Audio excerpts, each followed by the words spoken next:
Welcome to the world of generative design. ठीक है, generative design जैसा कि नाम सजेस्ट कर रहा है आपको, जनरेटिव डिजाइन मतलब जनरेटेड डिजाइन, जो आपके कैड मॉडल्स रहते हैं उसके हेल्प से जनरेटेड डिजाइन होता है। Okay, presented by Shubham Yadav. अभी देखिए, ये सबसे पहला इमेज है। ये जो है ऑटोडेस्क ने एक चेसिस डिजाइन किया है। ठीक है, इन्होंने पूरा रिसर्च किया है इस पर। उन्होंने क्या किया, पहले एक चेसिस बनाया। इसके पहले ये जो मॉडल आप देख रहे हो साइड में, इसके पहले एक चेसिस बनाया, वहाँ पे डिफरेंट डिफरेंट सेंसर्स लगा दिए और उसे उन्होंने कंप्यूट किया कि कहाँ पे स्ट्रेसेस आ रहे हैं और कहाँ पे स्ट्रेसेस नहीं आ रहे। वो कंप्यूट करने के बाद में उन्होंने ये चेसिस डिजाइन किया है। ओके, तो ये पूरा जो बना हुआ है जनरेटिव डिजाइन के हेल्प से बना हुआ है। नेक्स्ट आप देख सकते हो यहाँ पे बाइक का, देखिए जो रियर वाला ये रहता है, फॉर्क रहता है, ये जो डिजाइन किया है with the help of generative design किया है। ओके, तो ये दो चीजें थी। इसके अलावा एन नंबर ऑफ एप्लीकेशन है जनरेटिव डिजाइन के, हम देखेंगे धीरे धीरे। उसके पहले हमें पता होना चाहिए कि वर्ल्ड ऑफ डिजाइन क्या है। ठीक है, वर्ल्ड ऑफ डिजाइन में क्या होता है कि डिजाइन में आपके प्रोसीजर क्या रहेंगे, प्रोसेस क्या हो सकता है। एक नॉर्मल डिजाइनिंग का, अभी जनरेटिव डिजाइन की बात नहीं कर रहे, अभी एक नॉर्मल डिजाइन का हम बात कर रहे हैं कि what is the procedure of design. Okay, तो पहला प्रोसेस क्या रहता है हमारा, कोई भी डिजाइन अगर आप बना रहे हो तो वो कहाँ से स्टार्ट होता है, एक प्रॉब्लम डिटेक्शन से।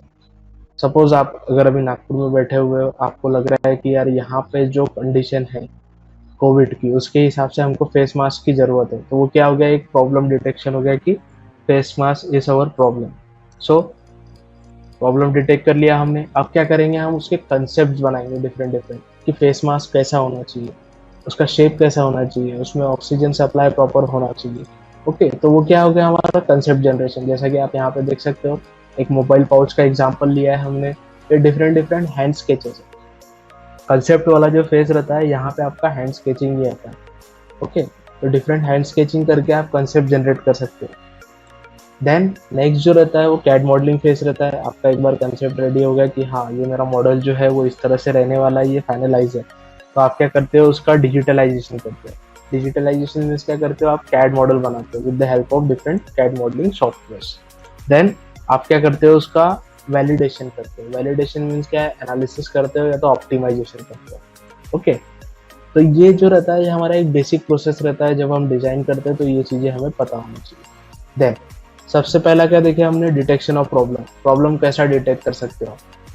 ठीक है, ये बहुत ज्यादा इंपॉर्टेंट है। ठीक है, प्रॉब्लम डिटेक्ट करना एक बहुत बड़ा प्रॉब्लम है। मतलब हम जनरली प्रॉब्लम डिटेक्ट करने जाए तो प्रॉब्लम जल्दी डिटेक्ट नहीं कर पाते हैं। ओके, तो प्रॉब्लम डिटेक्ट के लिए करने के लिए हम क्या क्या कर सकते हैं, वेयर, वाई, हु, व्हाट, ये सब क्वेश्चंस खुद से कर सकते हैं। मतलब अगर अभी आप जैसा आपके घर में बैठे हुए हो, ठीक है, तो घर के आसपास में देखिए क्या प्रॉब्लम हो सकती है। ओके, प्रॉब्लम ढूंढना है हमको, मतलब हर चीज में ये ऐसा ही क्यों, वाई, व्हाट, क्यों हो, क्यों ऐसा होना चाहिए, क्यों ऐसा क्यों नहीं हो सकता है। ओके, तो ये जो है ये प्रॉब्लम डिटेक्शन के मेथड है। मतलब आपको आपका जो माइंड है वो हमेशा ओपन रखना है, हर चीज में प्रॉब्लम ढूंढना है। मतलब जो भी चीज आपके सामने है उसमें प्रॉब्लम ढूंढना है कि ये प्रॉब्लम है, इसका सॉल्यूशन हम with the help of CAD और एनालिसिस कैसा दे सकते हैं। तो ये सबसे बड़ा एक मेजर फैक्टर है as a design engineer, as a generative design engineer, ये आपको आना चाहिए। ओके, देन नेक्स्ट जो रहता है वो कंसेप्ट जनरेशन रहता है। कंसेप्ट जनरेट करना, ठीक है। कंसेप्ट कैसा जनरेट करेंगे हम, सबसे पहले तो हम प्रॉब्लम को आइडेंटिफाई करेंगे। ठीक है, प्रॉब्लम आइडेंटिफिकेशन हो गया, फिर उसका प्रॉब्लम डिफाइन करेंगे कि एक्चुअल में प्रॉब्लम क्या है। जैसा हमने एग्जांपल लिया फेस शील्ड का, तो फेस शील्ड क्यों कर रहे हैं हम, क्योंकि जो हमारे जर्म्स है कोविड-19 के जो वायरसेस है वो हमारे बॉडी के अंदर नहीं जाना चाहिए, इसके लिए हम उसको डिफाइन कर रहे हैं। ओके, फिर एक्सप्लोर करेंगे कि डिफरेंट डिफरेंट टाइप के फेस मास्क अवेलेबल है क्या, या हम कैसी उसको कुछ डिजाइन दे सकते हैं क्या with the reference of something. ठीक है, मतलब जैसा नेचर को देख के या एनिमल्स को देख के, तो हम एक्सप्लोर करेंगे, फिर उसके ऊपर एक्ट करेंगे कि ये हमारा फाइनल डिजाइन होना चाहिए according to our problem solving. ठीक है, देन उसको लुक बैक करेंगे कि उसमें कुछ फीडबैक लग रहा है क्या, उसमें कुछ और चेंजेस लग रहे हैं क्या। तो इसके लिए आप देखते होंगे जब भी आपका कोई प्रोडक्ट आता है तो उसमें हर बार अपडेट्स आते हैं। अपडेट्स आ रहे मीन्स क्या हो रहा है, उसमें रिवाइज हो रहा है, उसका जो डिजाइन है वो रिवाइज हो रहा है, उसके जो लैक्स होंगे वो रिवाइज हो रहे हैं। तो ये रहता है हमारा पूरा प्रॉब्लम सॉल्विंग का एक साइकिल। मतलब कंसेप्ट बनाने के बाद में ये हमारा एक साइकिल बनता है। ठीक है, अभी देखिए कंसेप्ट जनरेशन का एक प्रोसेस रहता है। क्लैरिफाई द प्रॉब्लम, मतलब प्रॉब्लम ढूंढ लिया हमने। प्रॉब्लम ढूंढने के बाद में हमारे पास में दो ऑप्शन रहते हैं, एक तो अपन एक्सटर्नली सर्च कर सकते हैं या तो इंटरनली सर्च कर सकते हैं।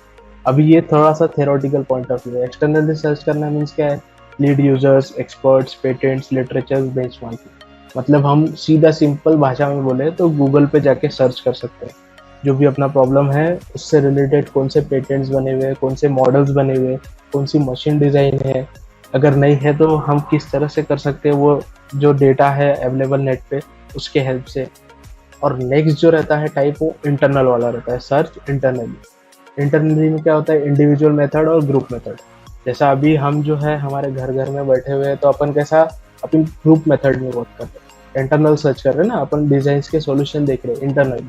तो ये जो रहता है हमारा ग्रुप मेथड होगा। Then systematic exploration, classification tree और कॉम्बिनेशन टेबल आता है इसमें।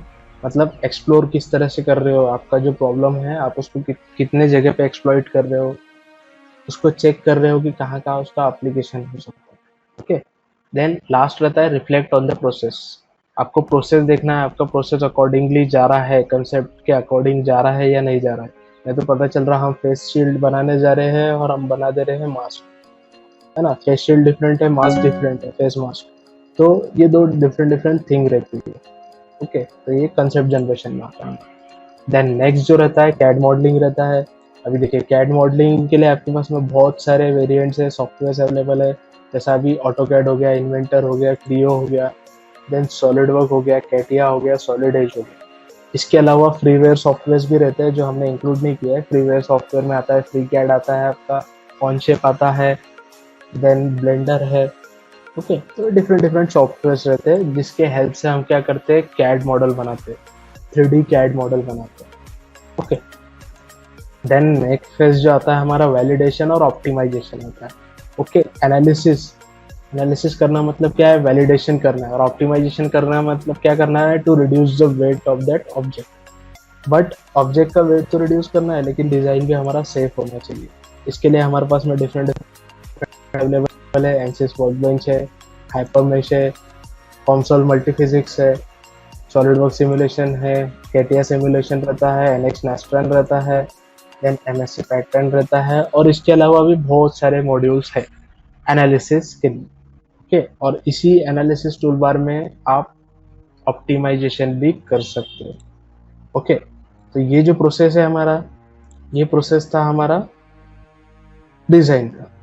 बट हमारा जनरेटिव डिजाइन कहाँ पे है ना। अभी तक के तो हमने डिजाइन देखे, जनरेटिव डिजाइन तो कहीं आया ही नहीं, है ना। ये क्वेश्चन आ रहा हूँ आपके माइंड में।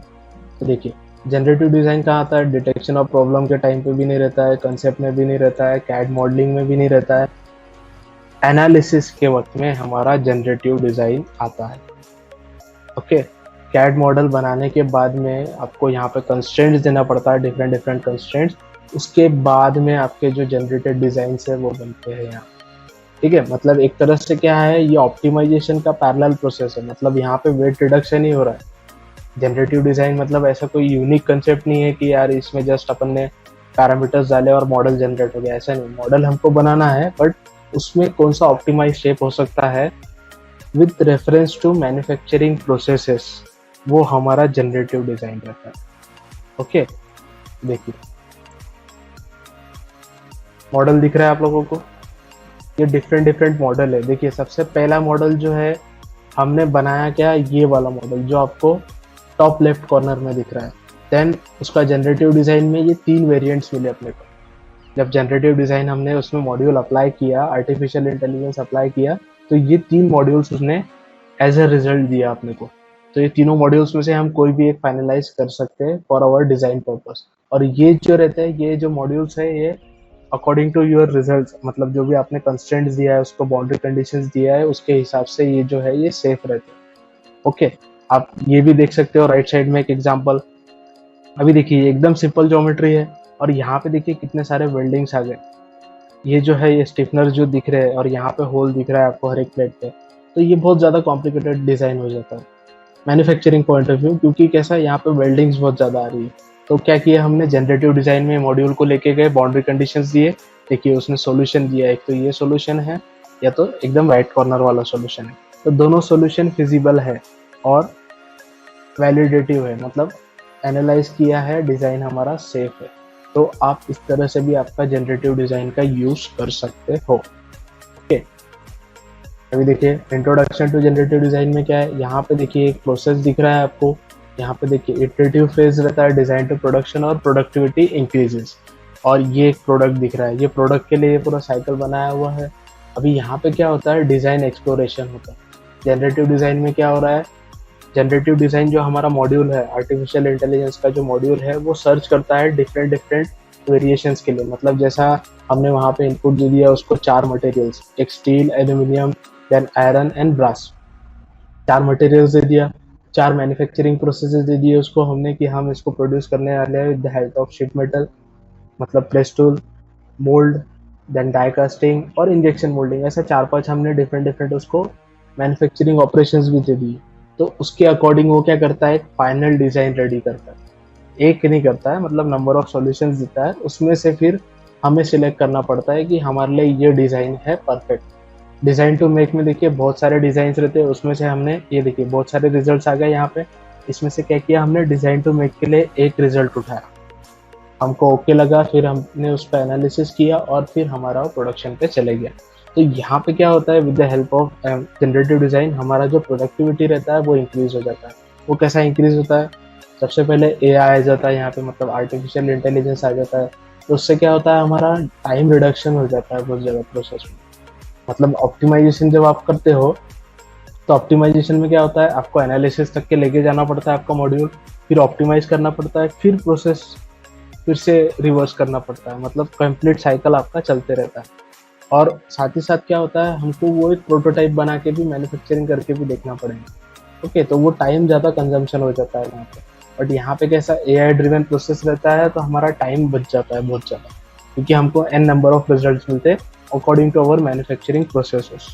ओके, अब ये क्यों यूज़ करना चाहिए हमने, बहुत सारे कैड सॉफ्टवेयर है जिसमें कैपेबिलिटी दिया हुआ है जनरेटिव डिज़ाइन का। तो जनरेटिव डिज़ाइन मॉड्यूल यूज़ कर सकते हैं और आपके जो डिज़ाइन है वो बन के आपको मिल सकते हैं। ओके, हम देखने वाले हैं आगे की किस तरह से होता है, तो आखिरी तक के कनेक्टेड रहो, आपको लाइव एक दिखाने वाला हूँ मैं मॉड्यूल किस तरह से वर्क करता है जनरेटिव डिज़ाइन। ठीक है, बहुत सारे प्लेटफॉर्म्स अवेलेबल है इसके लिए, तो बताऊंगा प्लेटफॉर्म्स भी क्या कौन से हैं। ठीक है, अब ये जो है जनरेटिव डिज़ाइन, ये हमारा इंडस्ट्रियल 4.0 के अंदर में आता है। इंडस्ट्रियल 4.0 जो है इंडस्ट्रियल फोर्थ रिवॉल्यूशन है। मतलब यहाँ पे क्या हो रहा है, cloud computing, digital computing, virtual reality, augmented reality, ये सब चीज़ें आपको देखने मिलेंगी इंडस्ट्रियल 4.0 में। ठीक है, मतलब अभी तक के क्या होता था, पहले पहले इसमें क्या हुआ कि मशीन साइड, दूसरे इसमें क्या हुआ कि turbine side, different different with the help of some mechanical energy, hydro mechanical energy, उससे कन्वर्ट किया अपन ने उसको मशीन्स के अंदर पावर को। थर्ड स्टेज में क्या आया, रोबोटिक्स आया, मतलब प्रोसेस कैसा हो गया, ऑटोमेशन हो गया। अभी कैसा आ रहा है, क्लाउड बेस्ड प्रोसेसेस आ रहे हैं, मतलब आप घर बैठे बैठे आपके मोबाइल से आपका मशीन जो है कंपनी में वो एक्सेस कर सकते हो। तो इंडस्ट्रियल 4.0 का ये भी एक पार्ट है। ओके, डिफरेंट डिफरेंट मॉडल्स बना सकते हैं with the help of this, upon productivity जो है वो हमारी इंक्रीज होती है। ओके, अभी देखिए यहाँ पे प्लेटफॉर्म्स बताता हूँ मैं आपको कौन से प्लेटफॉर्म्स रहते हैं। अभी प्लेटफॉर्म पे जाने से पहले सबसे पहला प्लेटफॉर्म है फ्यूजन 360। ऑटोडेस्क का आपने मॉड्यूल देखा होगा, फ्यूजन 360 फ्रीवेयर सॉफ्टवेयर है, क्लाउड बेस है, मतलब क्लाउड पे चलता है, मतलब ऑनलाइन स्टोरेज होता है। ये सबसे बेस्ट मॉड्यूल है अभी तक के जनरेटिव डिज़ाइन के लिए। इसके अलावा है NX12 है, NX जो है वो सीमेंस ने डेवलप किया है। इसका जो 12 वर्जन है, NX12 वर्जन है, वहाँ पे आप जनरेटिव डिज़ाइन का जो मॉड्यूल है वो देख सकते हो। देन क्रियो 7.0 रहता है। क्रियो पैरामेट्रिक जो सॉफ्टवेयर है उसका जो 7th वर्जन अभी करेंटली रिलीज हुआ है, थोड़े दिन पहले, थोड़े 6 या 8 महीना पहले, उसमें आप देख सकते हो जनरेटिव डिज़ाइन का मॉड्यूल। उसके बाद में कैटिया जनरेटिव डिज़ाइन भी रहता है। कैटिया V6 का जो मॉड्यूल है 2020 का, उसमें आप देख सकते हो कैटिया जनरेटिव डिज़ाइन रहता है। Then Cogni CAD by parametrics. Cogni CAD जो है ये ऑनलाइन एक पोर्टल जैसा है, मतलब आपने कैड मॉडल बना लिया और कॉग्नी कैड पे डाल दिया, आपके बाउंड्री कंस्ट्रेंट दे दिया आपने, तो वो आपको एक मॉडल जनरेट करके देता है ऑनलाइन। ओके, तो ये भी आपके पास में एक प्लेटफॉर्म रहता है। अभी देखिए आप राइट साइड में एक इमेज देख रहे होंगे, यहाँ पे डिफरेंट डिफरेंट आउटकम्स है। ये फ्यूजन 360 का है, फ्यूजन 360 में निकला हुआ है, ये ऑटोडेस्क का जनरेटिव डिज़ाइन वाला मॉड्यूल है। यहाँ पे देखिए, अब यहाँ पे डिटेल उतना दिया नहीं है, बट यहाँ पे देखिए ऑब्जेक्टिव जो था वो ऑब्जेक्टिव स्पेसिफाई किया हुआ है। ऑब्जेक्टिव रेंज है, मास कितना रिड्यूस हुआ, मैक्सिमम डिस्प्लेसमेंट कितना है, वो सब चीज़ें यहाँ पे बताता है। और ये जो है ये आउटपुट्स है उसके, देखिए पहला आउटकम और यहाँ पे देखिए छठवा आउटकम। अभी ये अलग अलग है, देखिए यहाँ पे स्टडी 1, आउटकम 1, आउटकम 2, 3, ये देखो यहाँ 2 आउटकम आ गए स्टडी 1 के, 3 आउटकम आ गए, ठीक है। स्टडी 2 का फिर आउटकम 2, 3, 5, तो ये डिफरेंट डिफरेंट आउटकम्स निकले हैं। मतलब अलग अलग जो स्टडीज हमने दिया according to manufacturing processes, according to material, उसके हिसाब से डिफरेंट डिफरेंट आउटकम्स दिए। मतलब क्या है, आपने 4 मटेरियल एक साथ लिया, 4 मैन्युफैक्चरिंग प्रोसेसेस एक साथ लिए, पूरे को कोलैबोरेट कर दिया आपने, और आपको एक एंड प्रोडक्ट मिल गया यहाँ पे, ठीक है। नंबर ऑफ प्रोडक्ट्स मिले, उसमें से आपको फिल्टर करना है कि आपको कौन सा लेना है, आपके एप्लीकेशन के हिसाब से कौन सा सूटेबल है। ओके, तो ये बहुत जोरदार कंसेप्ट है मतलब। देन नेक्स्ट थिंग जो रहता है वो प्रोसीजर कैसा होता है एक्चुअल में, ये बनता कैसा है। तो सबसे पहले क्या करना पड़ता है, हमको एक कैड मॉडल जनरेट बनाना पड़ता है, ठीक है। कैड मॉडल बनाने के बाद में हमको क्या करना पड़ता है, वहाँ पे डेटा एंड कंस्ट्रेंट्स देना पड़ता है। कंस्ट्रेंट्स मीन्स क्या देना है, बाउंड्री कंडीशन देना है कि आपका फिक्स सपोर्ट कहाँ पे, आपकी लोडिंग कंडीशन कहाँ पे, और आपको कौन सा एरिया जो है वो प्रिजर्व करके रखना है आपके ज्योमेट्री में। तो ये आ जाता है हमारा डेटा में, मतलब कंस्ट्रेंट्स एंड रिक्वायरमेंट। उसके बाद क्या होता है, हमारे मॉडल्स जनरेट होते हैं, डिफरेंट डिफरेंट मॉडल्स जनरेट होते हैं। जैसा कि हमने देखा अभी थोड़ा देर पहले इमेज में, डिफरेंट डिफरेंट मॉडल्स जनरेट होते हैं। देन नेक्स्ट में क्या होता है, हम उसमें से इवेल्युएट करते हैं एक मॉड्यूल को, कोई भी एक मॉड्यूल को पकड़ते हैं, उसको इवेल्युएट करते हैं कि ये डिज़ाइन हमको चाहिए। हम मैन्युअली उसको रिफाइन करते हैं और फिर उसको इवॉल्व करते हैं। इवॉल्व करना मीन्स क्या है, उसको डिफरेंट जो भी फॉर्मेट में चाहिए, एसटीएल फॉर्मेट में चाहिए या कोई भी दूसरे फॉर्मेट में चाहिए, तो हम वो वहाँ पे लेके जाके हमारे फ्यूचर ऑपरेशंस के लिए, जैसा 3D प्रिंटिंग के लिए लेके जाना है, तो वहाँ पे हम उसको यूज़ कर सकते हैं। ओके, तो ये प्रोसीजर रहता है, सिंपल सा प्रोसीजर। अब हमको जनरेटिव डिज़ाइन क्या दे रहा है, ये इंपॉर्टेंट चीज़ है। देखिए फर्नीचर शेप, देखिए आप इमेजिन भी नहीं कर सकते हो ऐसा शेप वहाँ पे बन के मिला है हमको। ये with the help of generative design हुआ है, मतलब जनरेटिव डिज़ाइन का मॉड्यूल यूज़ करके ये फर्नीचर डिज़ाइन किया हुआ है। चेयर, ऐसा चेयर बनाना नेक्स्ट टू इम्पॉसिबल है, बनता है लेकिन इतना ज़्यादा टाइम लग जाएगा कि वो वर्थ नहीं रह जाएंगे हमारे लिए। Okay, but generative design module से आप एकदम इजीली उसको बना सकते हो। ओके, क्या देता है, सबसे पहले फ्रीडम देता है, कैसा भी पार्ट आप डिज़ाइन कर सकते हो।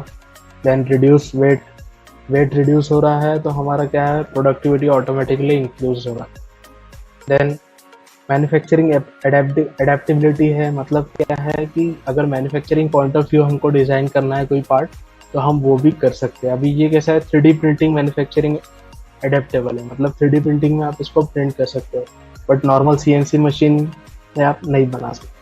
अगर आपको कोई शीट मेटल पे पार्ट बनाना है, प्रेस ट्यूब पे पार्ट बनाना है, तो आप मैन्युफैक्चरिंग पॉइंट ऑफ व्यू वहाँ पे दे सकते हो कि ये मशीन पे हमारा ये पार्ट बनना चाहिए।